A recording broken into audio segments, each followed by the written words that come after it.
What's going on, everybody? Mortem here, this time bringing you my personal 2023 Game Awards of sorts. As with the end of the year fast approaching, leaving many people to sum up this particular year in gaming, I thought it might be fun to try making a video like this. Now that said, in December there's still a couple more games I want to review, but I'm fairly confident after having spent some time with both of those games already, that they're not really going to impact my choices here, though come December I'll likely still make a video ranking every game I've reviewed this year, alongside just my general favorites overall. Here in this video, however, I wanted to break some things down by category, talk about my personal game of the year, but also what I think the best games were in certain other categories relevant to the channel. With that in mind, this is a PC channel that focuses on RPGs, so a lot of it tends to be skewed that way. Plus, given that this is a personal list, it is inherently very biased. But given that I've reviewed, as it stands, like 55 games this year, with the final number probably going to be around 57, 58, give or take, it was a great year for games overall. So let's dive into that a little bit farther and talk about a few of my favorite categories of games and what my favorites were. Kicking it off with indie titles. Now, indie gaming is a fantastic space for a lot of innovation. It's a space that tends to both move quicker than AAA, but also has the freedom to try new things that corporate overlords are not overly fond of. And to that end, when it comes to indie games this year, I think for me personally, Colony Ship really stole the show. Now, this is a science fiction RPG about a generational ship in space that has sent settlers off to a distant planet, but it's going to take hundreds of years, so the people at the start of the journey certainly won't see the end of it. Overall, I just thought it was a really compelling idea for a game, and it was executed quite well, with the main thing being that the game can be a little bit challenging depending on the difficulty you pick and the approach you take, but beyond that, it's pretty free to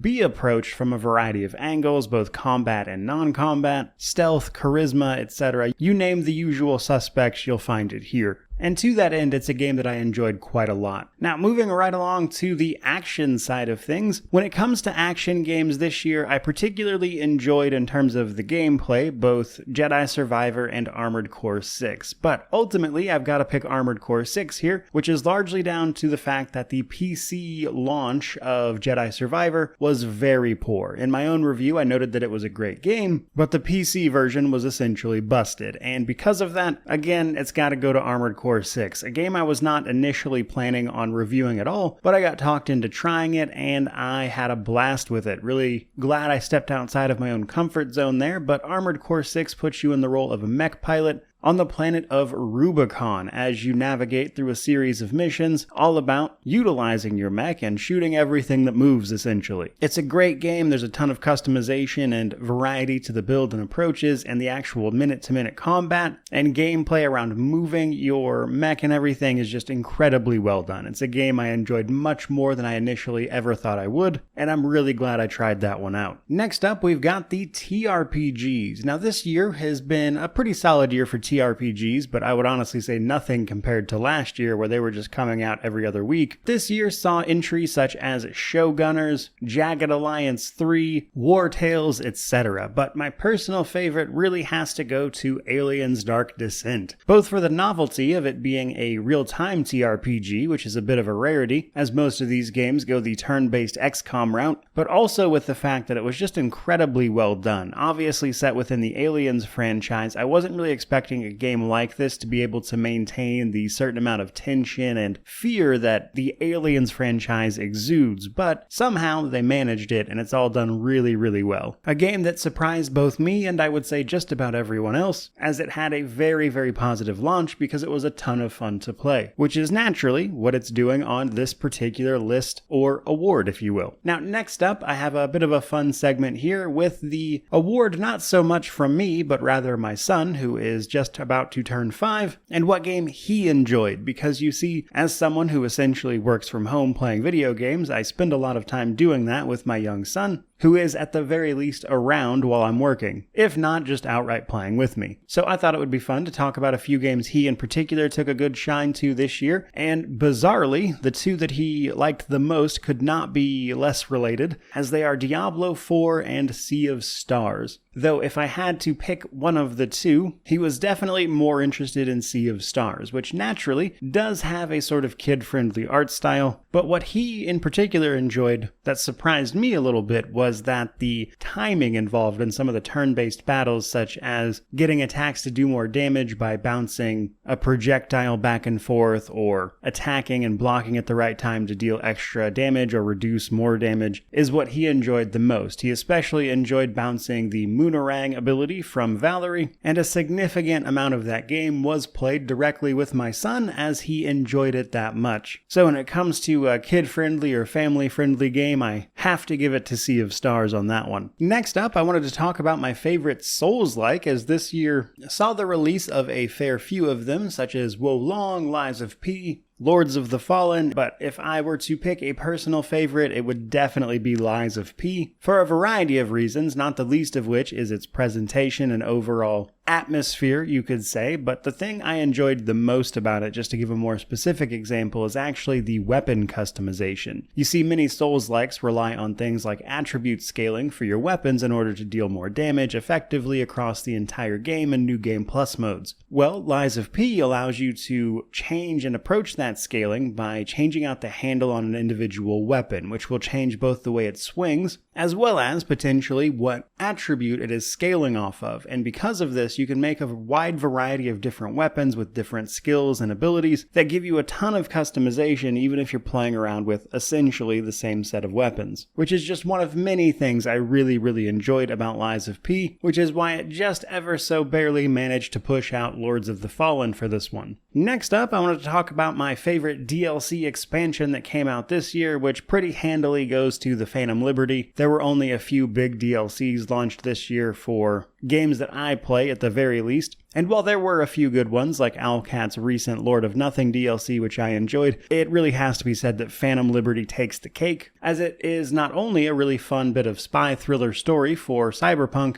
it also kind of overhauled the base game and corrected a lot of the very egregious and well-documented problems that game had, effectively completing both its comeback and the life cycle of that game, as Phantom Liberty is effectively the end of it. And to their credit, they really did crush it. Phantom Liberty was great, which is why it takes this spot. Now, before I move on to my personal game of the year, I thought it might be interesting to contrast that a little bit with the game I liked the least. Kind of the opposite of an award, admittedly. And I'll talk much more about the games I didn't like this year in the ranking of every review that you'll see in December, because while many people might point to Forspoken or Redfall as the biggest flops this year, for me, the game that I liked the least was actually a smaller title called Stray Blade. An interesting blend of things like Metroidvania and Souls-like elements that I don't think is completely without merit. I can honestly say that none of it really appealed to me personally. Between a fair few annoying bugs, combat that didn't really work and thus had to be pretty much overhauled over the course of the year, to various underwhelming boss fights, make up a few of the reasons that, again, for me personally, Stray Blade just